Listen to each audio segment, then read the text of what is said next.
First നമ്മുടെ അലമാരയുടെ അളവ് ഇങ്ങനെ എടുക്കുക. പിന്നെ ഒരു കാർഡ്ബോർഡ് എടുത്തതിന് ശേഷം നമ്മളിങ്ങനെ അലമാരയുടെ അളവെടുക്കുക. അളവെടുത്ത് കഴിഞ്ഞിട്ട് പെർഫെക്റ്റ് ആയിട്ട് വെക്കുന്നത് കാർഡ്ബോർഡ് എടുത്തിട്ട് ഇതിൻ്റെ അകത്ത് വെക്കാൻ പറ്റുന്ന രീതിയിൽ, ഇതിൻ്റെ അകത്ത് ഇങ്ങനെ ഇതാകുമ്പോൾ ബാലൻസ് ചെയ്ത് ഇങ്ങനെ നിൽക്കും.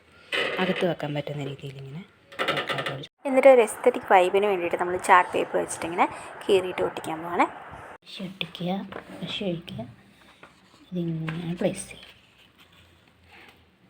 എന്നിട്ട് നമുക്ക് കമ്മൽ വെക്കാനുള്ള സ്റ്റാൻഡ് ഉണ്ടാക്കാവേ. അതിനകത്താണെങ്കിൽ ഇങ്ങനെ ഒരേപോലെ കിഴുത്തിയിട്ട് വെക്കുക. ഒരെണ്ണം ഉണ്ടാക്കി കഴിഞ്ഞ് കഴിഞ്ഞാൽ അടുത്തത് കോപ്പി പോലെ ഉണ്ടാക്കിയാൽ മതി.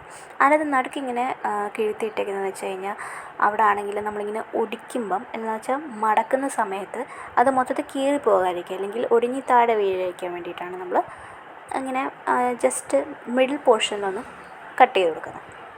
എന്നിട്ട് ആ കട്ട് ചെയ്ത കാർഡ്ബോർഡ് നമുക്കിതുപോലെ ചാർട്ട് പേപ്പർ വെച്ചിട്ട് ഒട്ടിച്ചു കൊടുക്കാം.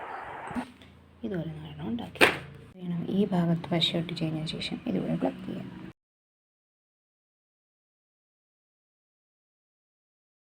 എന്നിട്ട് നമ്മുടെ അലമാരയുടെ ആ ഭാഗത്ത് പുറകുവശത്തും കാർഡ്ബോർഡിൻ്റെ പശ ഒട്ടിച്ചതിന് ശേഷം ഇങ്ങനെ ഒന്ന് നല്ലോണം പ്രസ് ചെയ്ത് കൊടുക്കാം. എന്നിട്ട് നമ്മുടെ ഓരോരോ കമ്മലുകളായിട്ട് നമുക്കിങ്ങനെ പ്ലേസ് ചെയ്യാവേ.